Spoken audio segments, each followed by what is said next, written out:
30 लाख में से सिर्फ 90,000 कर्मचारियों ने चुना यूपीएस। केंद्र सरकार ने 1 अप्रैल 2025 से अपने कर्मचारियों और अधिकारियों के लिए यूपीएस लागू कर दी है। इसके बावजूद देश के करीब 30 लाख एनपीएस कर्मचारियों में से केवल 90,000 करीब 3% ने ही इसे अपनाया है। यानी 97% कर्मचारी अब भी तय नहीं कर पाए कि उनके लिए ज़्यादा फायदेमंद योजना कौन सी है, एनपीएस या यूपीएस। केंद्र सरकार चाहती है कि अधिक से अधिक कर्मचारी यूपीएस चुनें, इसलिए विकल्प चुनने की आखिरी तारीख भी 30 सितंबर तक बढ़ा दी गई है।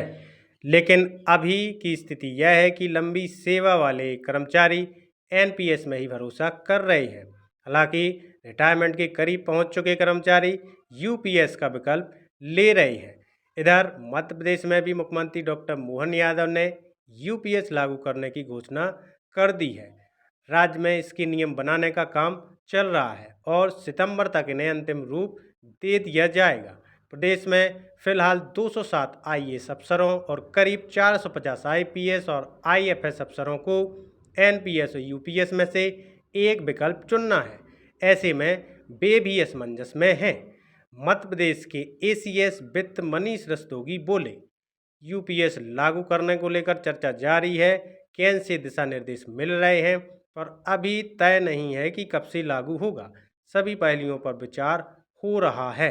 क्यों नहीं आकर्षित कर पा रही यूपीएस से कर्मचारियों की दूरी के पीछे 3 बड़ी वजह सामने आई है। पहला, एनपीएस में ज़्यादा अंशदान फंड। एनपीएस में कर्मचारी अपनी सैलरी का 10% अंशदान करते हैं और सरकार 14% जोड़ती है, यानी हर महीने कुल 24% राशि फंड में जमा होती है। यूपीएस में भी कर्मचारी का अंशदान 10% ही है, पर सरकार यहाँ सिर्फ 10% देती है। इस तरह फंड में हर महीने 20% ही जमा होता है। सरकार का अतिरिक्त 8.5% हिस्सा सीधे फंड में न जाकर अलग पूल में जाता है, जो रिटायरमेंट पर पेंशन कम होने की स्थिति में इस्तेमाल होगा। दूसरा, यूपीएस में कम रिटर्न। एनपीएस में रिटर्न औसतन 11.5% है, वहीं यूपीएस में घटकर 9.5% रह जाता है। तीसरा, निवेश की सीमित आज़ादी। एनपीएस में कर्मचारी अपने फंड मैनेजर चुन सकते हैं। यूपीएस में जमा राशि का 88% सरकार तय करती है। सिर्फ 12% कर्मचारी अपनी पसंद से लगा सकते हैं। आसान उदाहरण से समझें, यूपीएस में अंतिम वेतन 1 लाख रुपया प्रति माह है तो पेंशन 50,000 रुपये प्रति माह हो जाएगी।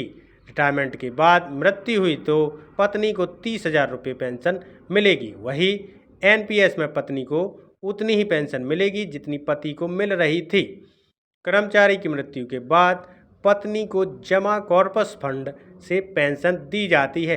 पत्नी की मृत्यु होने पर भी वह फंड सरकार के पास जमा हो जाएगा। एनपीएस में पति पत्नी की मृत्यु के बाद कॉर्पस की राशि आश्रित को मिल जाएगी।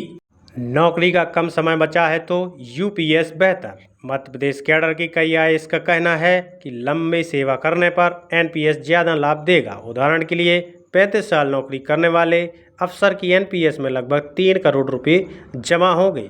इससे उन्हें करीब 2.5 लाख रुपये पेंशन मिलेगी, जो उनकी सैलरी का लगभग 50% होगी। वहीं यूपीएस में उतनी ही सेवा पर राशि घटकर 2.40 से 2.50 करोड़ रुपये रह जाएगी।